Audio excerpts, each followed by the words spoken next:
नमस्कार, आपका विधायक लाइव में आप सभी दर्शकों का बहुत बहुत स्वागत। मैं हूं आपके साथ महिमा सिंह कंवर। लाहौल स्पीति से विधायक डॉक्टर रामलाल मारकंडा जयराम सरकार में मंत्री भी हैं। लाहौल स्पीति की ठंडी फिजाओं में हर 5 साल बाद सियासत गर्मा जाती है। जिले में विधानसभा की महज एक ही सीट है जो हर 5 साल बाद सत्ता परिवर्तन की साक्षी रही है। जो भी राजनीतिक दल सत्ता में आता है उसी दल का ये जिला या फिर ये विधानसभा सीट हो जाती है। 1993 में ऐसा ही चला था और आपको बता दें कि अब की बार भी ऐसा ही हुआ। और इस वक्त हमारे साथ लाहौल स्पीति विधानसभा सीट से या फिर यूं कहें कि कैबिनेट मंत्री रामलाल मारकंडा लाइव जुड़े हुए हैं और उनसे उनके विधानसभा क्षेत्र के बारे में बातचीत करेंगे। रामलाल मारकंडा जी, आपका बहुत बहुत स्वागत है जनता टीवी पर। हाँ नमस्कार, बहुत बहुत धन्यवाद आपका। जी, लाहौल स्पीति की अगर बात की जाए तो बहुत ही खूबसूरत जिला है। आपकी विधानसभा सीट बेहद खूबसूरत है। चूंकि आप बहुत ही पुराने मंत्री भी हैं, विधायक भी कई बार रह चुके हैं। इस बार के कार्यकाल की अगर बात की जाए, क्या खास इस बार आपने अपनी जनता के लिए किया?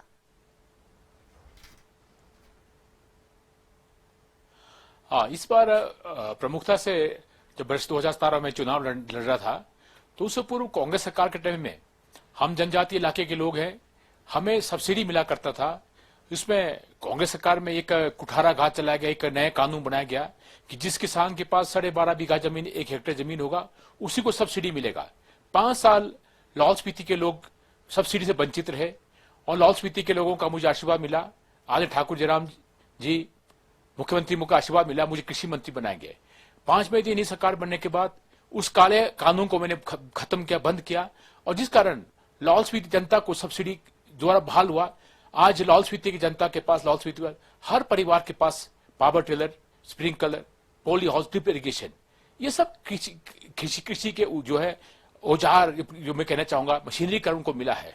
क्योंकि लाहौल स्पीति में आज हम एक एक्सोटिक वेजिटेबल की खेती-बाड़ी कर रहे हैं। लाहौल स्पीति के किसान जो है 100% कृषक हैं। ये पहला जो है उपलब्धि मेरी रही है। और दूसरी उपलब्धि जो पूर्व में, जब मैं सेकेंड टेन्योर में 2008-7 से लेकर 12 तक विधायक रहा हूं, लाहौल का बजट 44 करोड़ 78 लाख था, जो कांग्रेस शासन काल में वो घट के 26 करोड़ पहुंच गया था। उसी तरह से स्पीति का बजट मेरा 43 करोड़ 18 लाख था, वो घट के जो है आपका मात्र 25 करोड़ पहुंच गया था। मुझे आपको बताते हुए बहुत खुशी हो रही है, मेरा लाहौल का बजट 26 करोड़ से बढ़ के 72 करोड़ पहुंच चुका है।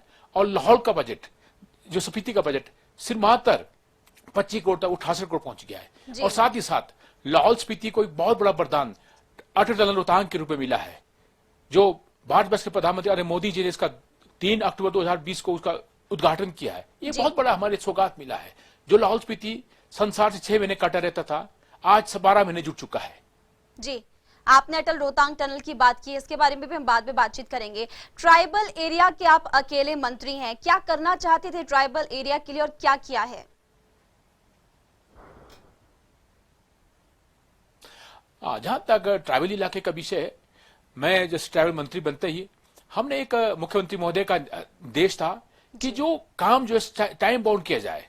अन्यथा लाहौल स्पीति में क्या होता था, ये जनजातीय इलाकों में जो कार्य शुरू होता था वो 5-10 साल काम लग जाते थे पूरा होने में। हमने टाइम बाउंड किया, जो एस्टिमेट बने, एनडीएस उसका हो, फॉरेस्ट क्लियरेंस हो, और उसका समय अवधि में पूरा होना चाहिए। मुझे आपको बताते खुशी हो रही है, लाहौल स्पीति के अंदर जहां का विधायक हूं मैं, इतिहास से मैं 30वां विधायक बना हूं, 16 पुलों का उद्घाटन कर चुका हूं।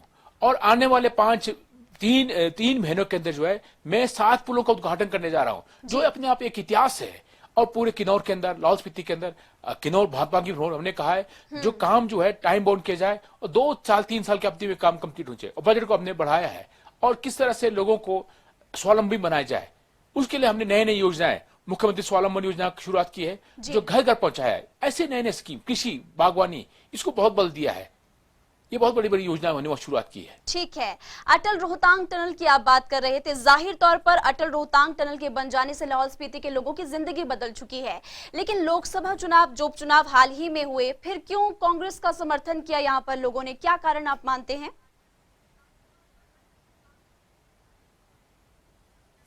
इसका मुख्य कारण, आपने ठीक कहा कि बहुत बड़ा सौगात लाहौल स्पीति को मिला था, पांगी भरमौर को। जी, जो वीरभद्र सिंह जी, जो पूर्व मुख्यमंत्री जो 6 कार्यकाल तक साल तक जो मुख्यमंत्री रहो, लाहौल स्पीति के वो एमपी रह चुके हैं 3 कार्यकाल के लिए।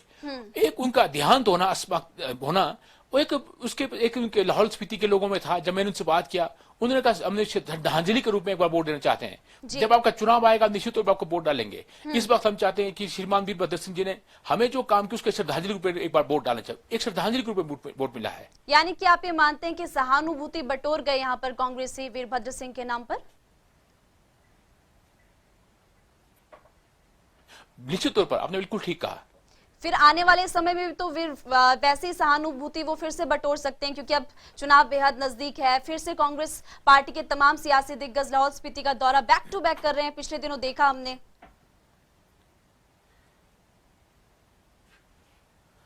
मैडम, वो कहा जाता है ना कि काट की हड्डी बार बार नहीं चढ़ती है जी। ये एक बार हो चुका, सहानुभूति उनको मिल गया, दोबारा सहानुभूति मिलने वाला नहीं है।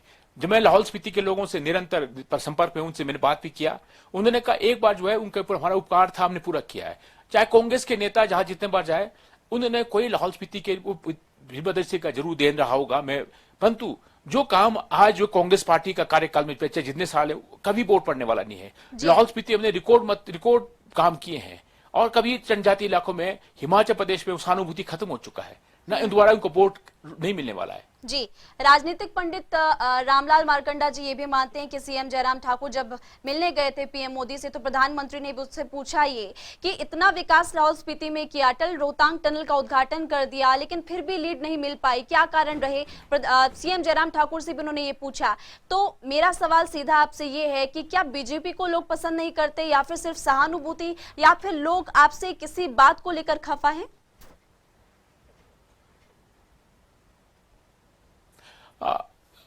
जहां तक आपने ठीक कहा कि आदरणीय मोदी जी ने हिमाचल प्रदेश के मुख्यमंत्री ठाकुर जयराम से अवश्य पूछा था। उनको लगता था 3400 करोड़ रुपए टनल दिया है, इसलिए वहां से वोट नहीं पड़ा है। मेरा ये मानना है, मैं ये बिल्कुल आपको स्पष्ट कहना चाहता हूं, लाहौल स्पीति के लोगों का मैंने जैसे शुरू में कहा सहानुभूति वोट था। वो सरकार से खपा नहीं है, विधायक से मारकंडे से खपा नहीं है, क्योंकि पूरे हिमाचल प्रदेश के अंदर, लाहौल स्पीति नहीं, जनजातीय इलाकों के अंदर, मंडी के अंदर, कुल्लू के अंदर बहुत ज्यादा वोट, सिर्फ 2 मंडी में 3 चुनाव के क्षेत्र में ही बढ़त मिला था, बाकी सब जगह वोट नहीं मिले हैं।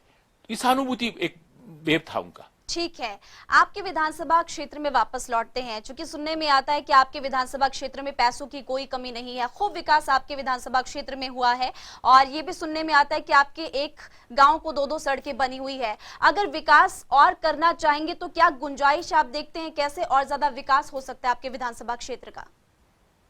कोविड काल में हमें उसका बहुत ज्यादा नुकसान हुआ है कि हमारे जो जितने जो मजदूर थे, मजदूर वर्ग, वो नेपाल से आकर राजस्थान से वहां से आते थे। कोविड काल में 2 साल में हमारा बाहर से लेबर्स का आना बंद हो गया था। वहां के स्थानीय लोगों ने मीटिंग करके कि बाहर से लेबर्स को आना मंजूरी बंद कर दिया था कि वहां से बाहर का लेबर कोई नहीं आएगा, जिस कारण 2 साल हमें जो है बहुत मुश्किल का सामना करना पड़ा। और साथ ही साथ जो हमारे वहां के शादियां थी, मेले थे, सब बंद हो चुके थे। तो इस कार्यकाल में बहुत काम रुका है। उसके बावजूद वो जाते, आपको बताते बड़ी खुशी हो रही है, हमने विकास को बंद होने नहीं दिया।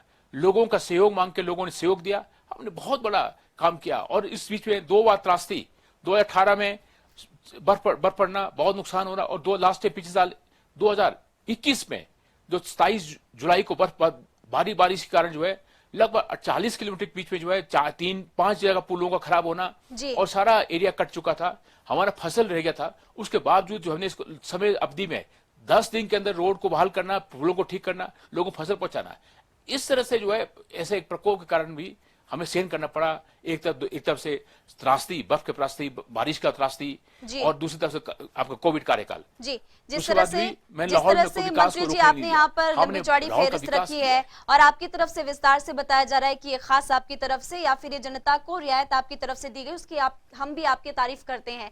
लेकिन एक सवाल यहाँ पर आपसे ये है, चूंकि जब भी किसी मंत्री या फिर विधायक से हमें बातचीत करनी होती है तो ग्राउंड से हम अपने संवाददाताओं को कहते हैं कि लोगों से आप बातचीत कीजिए, पूछिए कि उनके विधानसभा क्षेत्र से क्या दिक्कत है।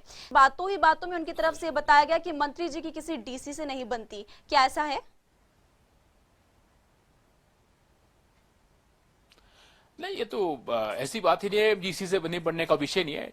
डीसी कर्मचारी है, डीसी हमारे विकास का काम करते हैं, ऐसी कोई बात विषय नहीं है। कोई तो एक षड्यंत्र है, राजनीतिक षड्यंत्र है। जी, विपक्ष के कुछ नेता कहते हैं कि मंत्री जी डीसी जो भी आते हैं उनको बदलवा देते हैं, कहीं और भिजवा देते हैं क्योंकि उनकी डीसी से नहीं बनती।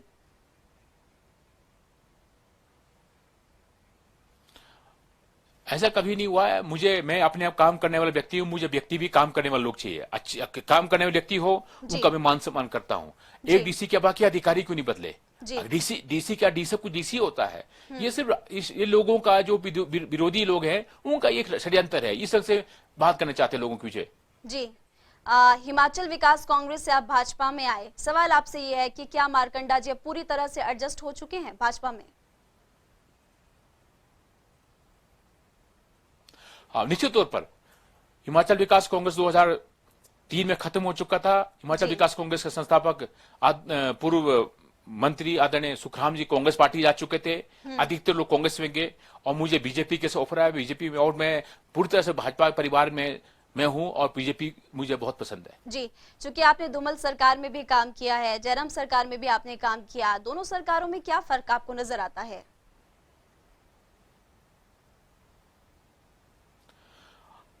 तो दोनों सरकारें भी पब्लिक का विकास करना चाहती है और उसी वो मैं चाहता हूं कि दोनों सरकार, चाहे धूमल जी मुख्यमंत्री हैं, आज वर्तमान जयराम ठाकुर है, दोनों व्यक्तियों में इच्छा है कि किस तरह से लाहौल स्पीति का विकास, हिमाचल प्रदेश का विकास हो और जो है हर गांव में पहुंचने का प्रयास करें। दोनों ही मंत्री चीफ मिनिस्टर ने काम किया और दोनों ने अच्छा काम किया है। जी, आपकी तरफ से भी बताया गया कि ये खास आपने अपने विधानसभा क्षेत्र में किया, लेकिन कुछ तो मंत्री जी ऐसा रहा होगा जो भी करना रहता होगा, तो इन 2-3 महीनों में क्या खास आप करने वाले हैं ताकि जनता पूरी तरह से लगे जनता को कि हाँ मंत्री जी ने काम करवाया, हमारे विधायक ने काम करवाया हमारे विधानसभा क्षेत्र में? मुझे लगता है लाहौल स्पीति में अधिकतर काम हो चुके। टूरिज्म को बढ़ावा देने की जरूरत है। अटल टनल रोहतांग बनने के बाद जिस तरह से लाहौल स्पीति के अंदर, लाहौल के अंदर 38 टावर लग चुके हैं जियो, बीएसएनएल, एयरटेल के। स्पीति के अंदर 42 टावर लग चुके हैं, सड़कें अच्छी बन चुकी हैं। अब टूरिज्म को बढ़ावा देने की जरूरत है। वहां अच्छे होटल बने, होम स्टेज अच्छे बने और इसको बढ़ावा मिले, रोड अच्छे बने और आपका डेस्टिनेशन, टूरिज्म डेस्टिनेशन बने। और इस अगर ये बनता है तो जिस टूरिस्ट आज लाहौल में आ रहा है, स्पीति में आ रहा है, उसको और अच्छा मौका मिले, बढ़ावा मिलेगा। टूरिज्म की आपने बात की, अटल रोहतांग टनल के बन जाने से बड़ी तादाद में यहाँ पर पर्यटक पहुंचते हैं, लेकिन लोगों का यही सवाल होता है क्योंकि यहाँ पर होटल्स नहीं है और लोगों को परेशानियों का सामना करना पड़ता है। तो टूरिस्ट डेस्टिनेशन के हिसाब से आप कैसे इसको विकसित करेंगे? क्या है आपके पास प्लान? मेरे पास मैडम आदरणीय मुख्यमंत्री महोदय ने मुख्यमंत्री स्वावलंबन योजना शुरू किया है, जिसमें 1 करोड़ रुपए लोन दिया जाता है। महिलाओं के लिए 30% सब्सिडीज में दिया जा रहा है, 35%, युवाओं के लिए 30%। मैंने हर व्यक्ति से कहा है कि इस लोन का हमें लाभ लेना चाहिए। होम स्टेज के लिए हमने मुफ्त में पानी पहुंचाया जा रहा है, घर घर में पानी पहुंचाया जा रहा है और होम स्टेज की बिजली पहुंचाया जा रहा है और सड़कें। और मैं हर लाहौल आपके चैनल के माध्यम से लाहौल स्पीति की जनता से निवेदन करना चाहता हूं कि टूरिज्म को बढ़ावा देने के लिए हमें अच्छे होटल बनाने पड़ेंगे, होम स्टेज बनाने पड़ेंगे और अगर ये बढ़ता है निश्चित तौर पर टूरिस्ट पहुंचेगा, उसका लाभ हमें मिलेगा। जी, प्रधानमंत्री जी भी धर्मशाला में आए थे और उनकी तरफ से कहा गया था कि आत्मनिर्भर भारत बनाना है। तो फिर जो आपके विधानसभा क्षेत्र है या फिर चंबा की बात की जाए तो हस्तशिल्प को बढ़ावा दीजिए या फिर महिलाओं को प्रोत्साहन दीजिए। तो फिर अगर बात की जाए तो किस तरह से बढ़ावा आप देंगे अपने विधानसभा क्षेत्र में, क्योंकि आपके वहां पर भी काफी चीजें अलग होती है? आपने बिल्कुल ठीक कहा। इसके लिए महिला मंडल के लिए मैंने विशेष राशि रखा है कि आप महिला मंडल जो है अगर हथकरघा का काम करना चाहते हैं, हमारा लाहौल स्पीति का जुड़ाव है जिसको जियो टैगिंग हमने करने का मौका मिला है। अब ये साथ में हम चाहते हैं कि ये जो आरडी विभाग के, पंचायती राज विभाग के साथ मिल करके मैंने कई बार महिला मंडल का सेल्फ हेल्प ग्रुप बना कर रखे हैं। सेल्फ हेल्प ग्रुप के माध्यम से लाहौल का जो एंटीक्स हैं, जो हमारा वहां पर हथकरघा है, वहां पर जुड़ावे हैं, उसको हम बनाएं और सरकार की ओर से जो 5% सब्सिडी रखा है, समय का अभाव है यहाँ पर, आपसे ही जानना चाहेंगे क्योंकि अगर आपको 10 में से खुद को अंक देने चाहिए तो आप कितने अंक देंगे? कितना विकास आपकी तरफ से किया गया? मैडम, विकास जितना मेरे से हो पाया मैंने 100% काम किया है। अंक तो पब्लिक देगी। मैंने अपने ओर से जो है जितना भी मैंने चुनावी तौर पर जो वायदे किए थे, मैंने 100% जो है उस काम को पूरा किया है। ठीक है, आपका बहुत बहुत शुक्रिया जनता टीवी के साथ बातचीत करने के लिए। तो डॉक्टर रामलाल मारकंडा लाहौल स्पीति से विधायक, जो कि कैबिनेट मंत्री भी हमारे साथ जुड़े हुए थे और अपने विधानसभा क्षेत्र समेत कई मुद्दों को लेकर इनसे बातचीत की। इस बुलेटिन में अभी के लिए फिलहाल इतने वक्त हो चला एक छोटे से ब्रेक का, तुरंत वापस लौटेंगे।